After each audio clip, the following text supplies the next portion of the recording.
नमस्कार।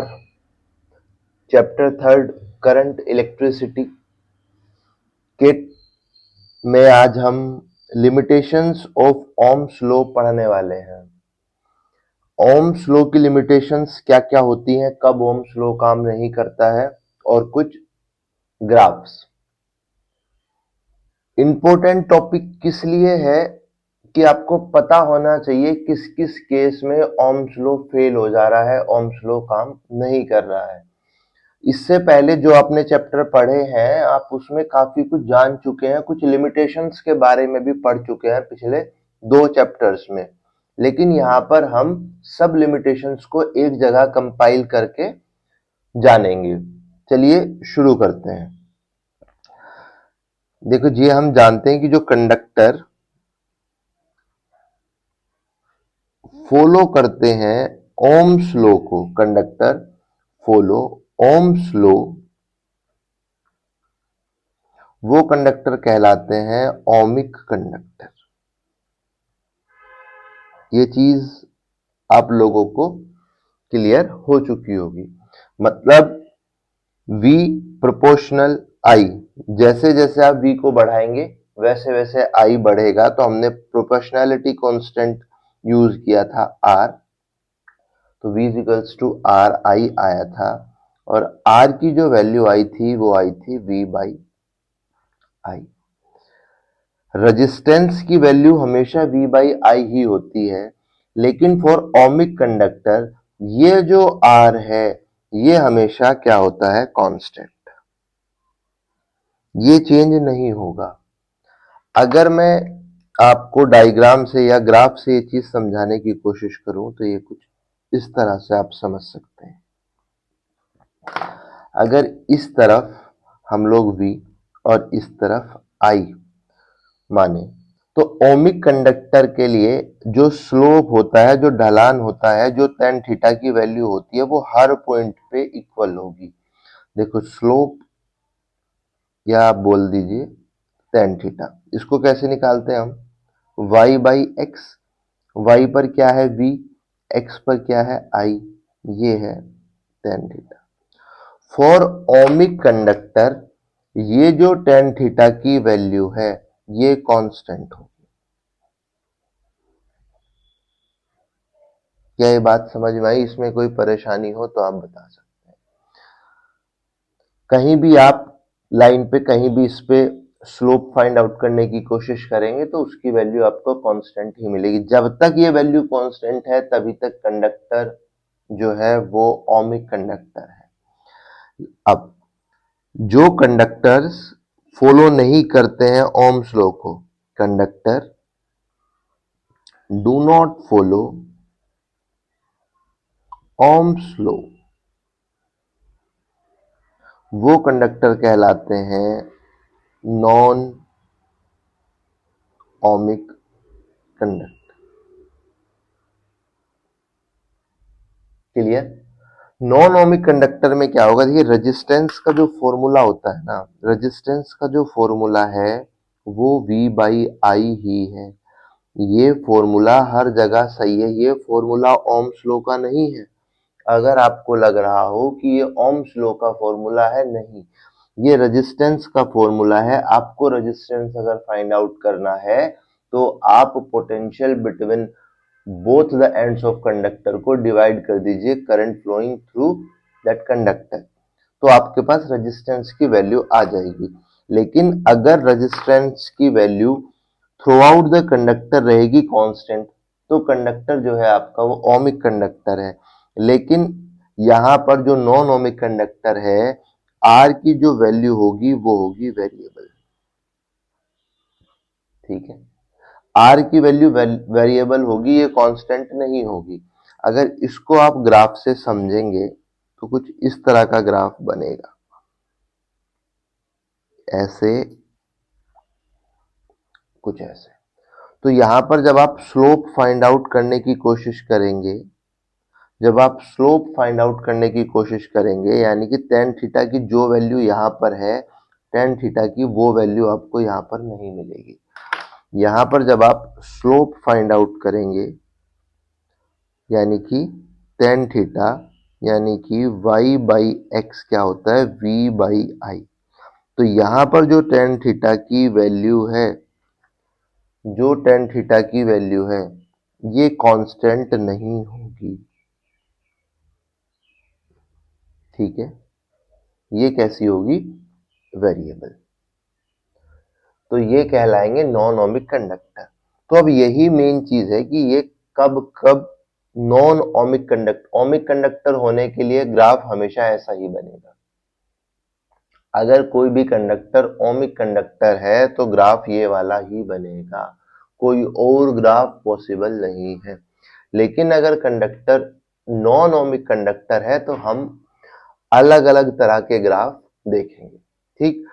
तो वही लिमिटेशंस हैं कि कब ये वाला ग्राफ नहीं बनेगा, कब कंडक्टर ओमिक कंडक्टर था, नहीं रहा, या क्यों नहीं है, उसी की कुछ लिमिटेशंस के बारे में आज हम डिस्कस करने वाले हैं। देखो, आपने इससे पहले रेजिस्टिविटी के बारे में पढ़ा था, ठीक है। रेजिस्टिविटी का एक फॉर्मूला भी था, रेसिस्टिविटी, जिसको हम लोगों ने रो से डिनोट किया था। और इसका फॉर्मूला अगर आपको ध्यान आया था, M E square N tau L by, ये फॉर्मूला हमने रेसिस्टिविटी का फाइंड आउट किया था। ये फॉर्मूला था सिर्फ, जिसको हमने आर से डिनोट किया था, एल बाई ए फॉर्मूले में नहीं था, ठीक है। ये जब हम लोग पूरा ड्राइव कर रहे थे तो हमने एल बाई ए को रिप्लेस कर दिया था। जब करंट डेंसिटी, तो सब कुछ को छोड़ दीजिए, अभी के लिए आप ये ध्यान रख लीजिए कि जो आपने रेजिस्टिविटी रो का जो फॉर्मूला निकाला था वो निकाला था M E square N tau. पूरा पढ़ना कैसे आया, एल बाई ए क्या था, इसके लिए आप इससे पहले वाला लेक्चर जो है ohmic vector form of Ohm's law वो पढ़ लीजिए, तो उसमें आपको सब कुछ क्लियर हो जाएगा। और जो ओम्स लॉ का मेन डेरिवेशन जो हमने कराया वहीं पर रेजिस्टिविटी को बहुत अच्छे से समझाया है। पहला यानी कि फिफ्थ और सिक्स लेक्चर देख लीजिए, पूरी कहानी समझ में आ जाएगी अगर अब तक नहीं देखा है तो। यहाँ मैं बताना क्या चाह रहा था, आपके पास टो जो था वो क्या था, जब हमने पढ़ाया था टो तब हमने बताया था कि टो है average relaxation time. Second video में जब हम ड्रिफ्ट वेलोसिटी के बारे में पढ़ रहे थे तो वहां पे हमने टो को जाना था। रिलैक्सेशन टाइम क्या होता है, जैसे आपका फ्री इलेक्ट्रॉन है, ठीक है, और ये मूव करना शुरू करेगा तो जो फिक्स्ड आयंस है उससे टकराएगा, तो जैसे टकराएगा फिर इस तरफ मुड़ जाएगा किसी और डायरेक्शन में, फिर टकराएगा। तो जो टाइम है fixed ions two successive collisions का इलेक्ट्रॉन के, जैसे एक का T1 दूसरे का T2, तो हमने क्या कहा था, हम इस टाइम को एवरेज कॉलिजन टाइम या इसको एवरेज रिलैक्सेशन टाइम बोल दिया था, हमने टॉ नाम दिया था, ठीक है। ये बात समझ में आती है। तो जैसे ही हम कंडक्टर को हीट देंगे, कंडक्टर को, मैं रिपीट कर रहा हूं, कंडक्टर वर्ड, कंडक्टर है ना, कंडक्टर को जैसे ही आप हीट देंगे तो इलेक्ट्रॉन्स का जो मोशन है वो बढ़ जाएगा। जब इलेक्ट्रॉन्स का मोशन बढ़ेगा, जैसे ही इलेक्ट्रॉन्स का मोशन बढ़ेगा तो जो एवरेज रिलैक्सेशन टाइम था वो क्या हो जाएगा, जैसे ही आपने heat the average relaxation time क्या होगा, डिक्रीज होगा। भाई अब जो कोलिजन का टाइम है वो कोलिजन जल्दी जल्दी होने लगेगा, जब इलेक्ट्रॉन की वेलोसिटी बढ़ी हीट देने से तो जो कोलिजन जल्दी जल्दी होने लगेगा। जब कोलिजन जल्दी जल्दी होगा, ये रहा, यानी कि रिलैक्सेशन टाइम डिक्रीज होगा, तो जो रेजिस्टिविटी है वो इंक्रीज होगी, क्योंकि इनवर्सली प्रोपोर्शनल है। रेजिस्टिविटी इंक्रीज होगी तो रेजिस्टेंस इंक्रीज होगा। मतलब जैसे जैसे आप कंडक्टर का, हाँ जी, जैसे जैसे आप कंडक्टर का टेम्परेचर बढ़ाएंगे रेजिस्टेंस बढ़ जाएगा। ये चीज क्लियर है। आइए, तो अब जो है मैं आपको पॉइंट्स लिखवा देता हूं, लिमिटेशंस में जो जो पॉइंट्स आपको पता है आपको लिखने हैं। सबसे पहले वही क्या कि Ohm's law is valid when V by I is equals to R जो होता है इज कांस्टेंट, ठीक। if R is not constant, then it's a non-ohmic conductor। ये चीज क्लियर हुई। सेकंड चीज बता दिया है, ये क्यों है वो लिखा भी दिया है। अब क्या है कि ओम्स लॉ तभी तक वैलिड है जब तक टेम्परेचर कांस्टेंट है। ओम्स लॉ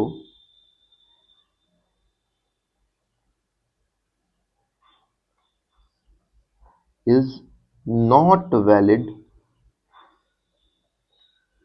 if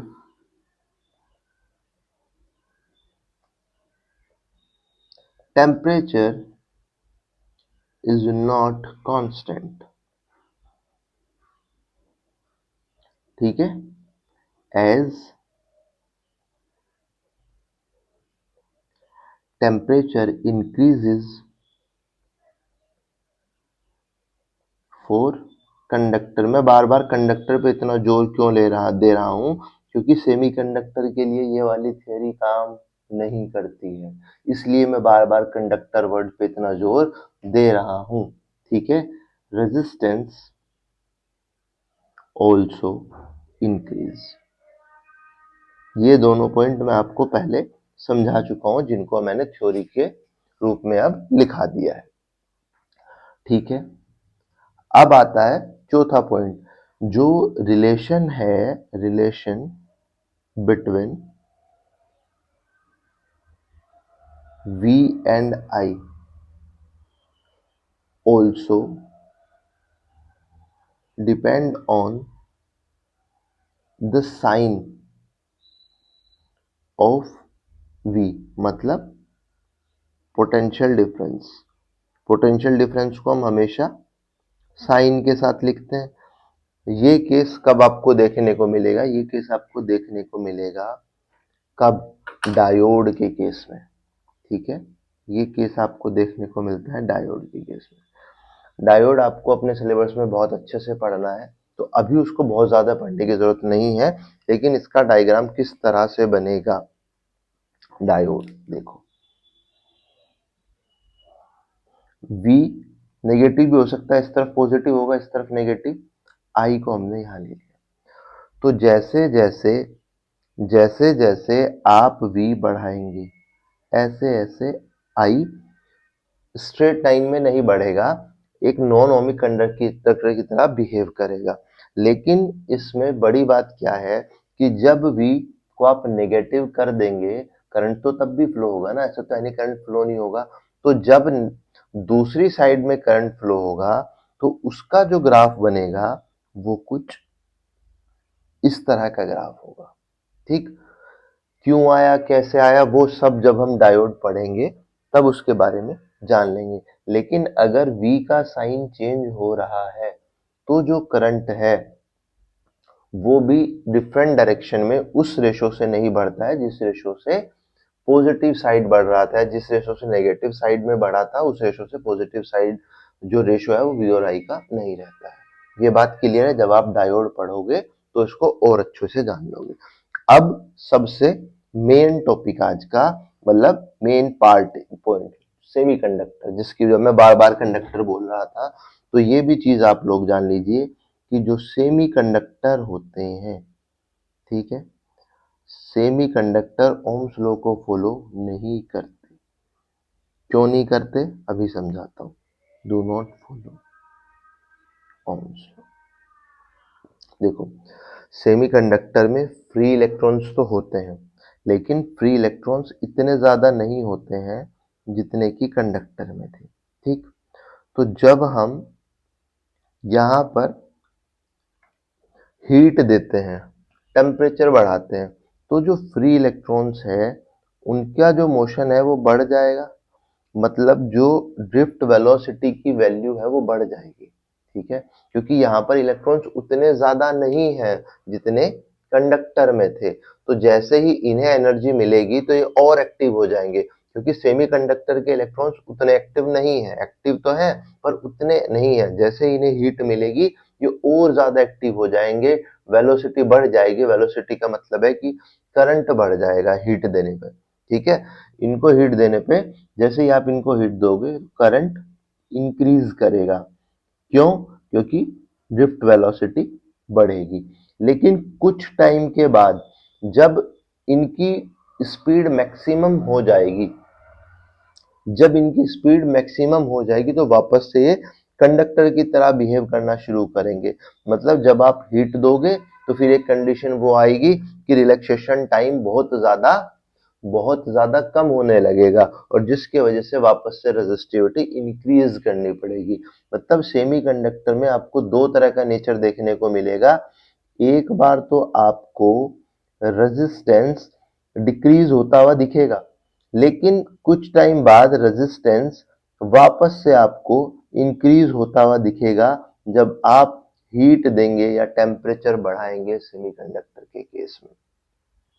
ठीक है, यहाँ पर जो एग्जाम्पल आपकी बुक में दिया गया है वो एग्जाम्पल दिया गया है गैलियम ऑर्सिनाइड का। ठीक है, GaAs, क्या नाम है इसका? गैलियम ऑर्सिनाइड। देखो इसमें क्या कहा गया है कि ये आपको ग्राफ इस तरफ V ले लिया गया है, इस तरफ I। इस ग्राफ को आप तीन पार्ट्स में समझेंगे।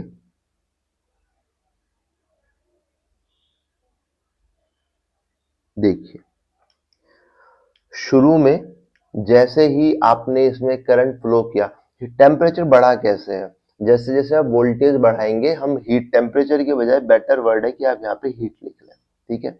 जैसे जैसे आप वोल्टेज बढ़ाएंगे, वोल्टेज सप्लाई बढ़ाएंगे तो करंट का फ्लो होने से हीट ऑटोमेटिक चली जाती है, तो आपको अलग से टेम्परेचर बढ़ाने की, हीट देने की जरूरत नहीं है। तो जैसे जैसे हमने वोल्टेज बढ़ाई, शुरू में इसने ओमिक कंडक्टर की तरह बिहेव किया थोड़े से टाइम, ठीक। लेकिन जैसे ही ड्रिफ्ट वेलोसिटी बढ़ी, इलेक्ट्रॉन्स की स्पीड बढ़ी, तो करंट का जो फ्लो है वो कुछ इंक्रीज हो गया, नॉर्मल से ज्यादा इंक्रीज हुआ, ठीक है। ऐसे जाना चाहिए था, ऐसे अगर ये ओमिक कंडक्टर होता तो ऐसे जाता, लेकिन क्योंकि वेलोसिटी इंक्रीज हुई तो जो फ्लो ऑफ करंट है, जिस रेशो में वोल्टेज बढ़ाई गई थी उससे ज्यादा रेशो में करंट इंक्रीज किया। लेकिन जैसे ही यहाँ पर करंट पहुंचा, उसके बाद इसे जब ये ज्यादा हीट हुआ और क्या हुआ कि रेजिस्टिविटी बढ़ने लगी। जब रेजिस्टिविटी बढ़ने लगी तो करंट जो है वो पहले से डाउन हुआ। मतलब जितनी वोल्टेज बढ़ रही है, करंट उस रेस्पेक्ट में नहीं बढ़ रहा है। कुछ टाइम बाद, फिर कुछ टाइम बाद करंट फिर बढ़ने लगेगा। तो ये वाला जो मोशन है वो रेगुलर आपको दिखाई देगा किसमें? सेमीकंडक्टर के केस में। कभी तो रेजिस्टेंस आपको कम होता हुआ दिखाई देगा, फिर रेजिस्टेंस बढ़ेगा, तो फिर तो ये वाला जो है ये कहलाएगा नेगेटिव रेजिस्टेंस वाला जोन, नेगेटिव रेजिस्टेंस। ठीक है, क्यों? क्योंकि यहाँ पर रेजिस्टेंस जो है यहाँ तक कम हो रहा था और इस पॉइंट का, ये जो पॉइंट है, इस पॉइंट का रेजिस्टेंस फिर से गिरना शुरू हुआ। This is a peak point, ये पीक पॉइंट है करंट फ्लो का।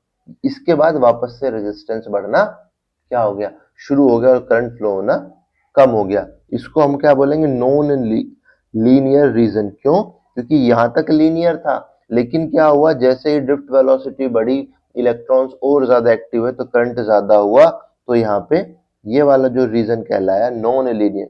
मतलब रैपिड ग्रोथ आपको वोल्टेज के रेस्पेक्ट में करंट की इस रीजन में देखने को मिली। ये चीज क्लियर हुई।